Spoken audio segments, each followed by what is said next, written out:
அண்ணா வழியில் செல்ல போகிறோம் அப்படின்னு சொல்லிக்கிறார் விஜய் அப்படின்னு சொன்னா, அண்ணா கட்சி ஆரம்பிச்சோன்னு முதலமைச்சர் ஆகணும்னு ஆசைப்பட்டாரா? அவர் எப்ப அரசியலுக்கு வந்தாருன்னு தெரியுமா? அவருடைய 24வது வயதுல. அண்ணா கல்வியில் சிறந்தவர். நமக்கு படிப்பே வராம பாதியில் நிப்பாட்டிட்டு வந்தோம்.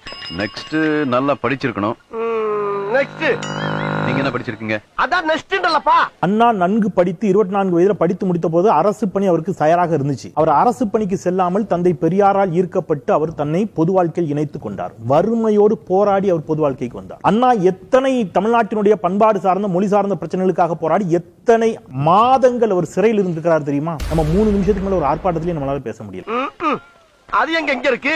நெக்ஸ்ட் அண்ணா தமிழ்நாட்டில் அண்ணா கால்படாத ஒரு ஊரை சொல்லுங்க. கால்களால் நடந்தார் தமிழ்நாடு முழுவதும். வடக்கும் தெற்குமாக கிழக்கும் மேற்குமாக அனைத்து இடங்களிலும் பேசி பேசி தீர்த்தார். அண்ணா எழுதிய புத்தகங்கள் எவ்வளவு? 57ல 13 எம்எல்ஏ, 62 50 எம்எல்ஏ. அதன் பிறகு 67 ஆட்சி பிடிக்கிறாங்க. நம்ம இந்த திரைப்படத்தில் சொல்ற மாதிரி அமெரிக்க மாப்பிள்ள கேரக்டர் எல்லாம் பண்ண மாட்டோம். ஸ்ட்ரைட்டா ஹீரோவாய் அப்படியே என்ன செஞ்சிடணும், சிஎம் ஆயிரணுங்கிற மாதிரி வந்து நின்னீங்கன்னா, அண்ணாவினுடைய போராட்டங்கள் என்ன? 67 அண்ணா முதலமைச்சரானது மட்டும்தான் மரியாதைக்குரிய சகோதரர் விஜய் அவர்களுக்கு தெரிகிறதே தவிர 1934 இருந்து அவர் கடந்து வந்த பாதை ஏன் விஜய் அவர்களுக்கு தெரியவில்லை அப்படிங்கிறது எனக்கு ரொம்ப வருத்தமான ஒன்றா இருக்கு.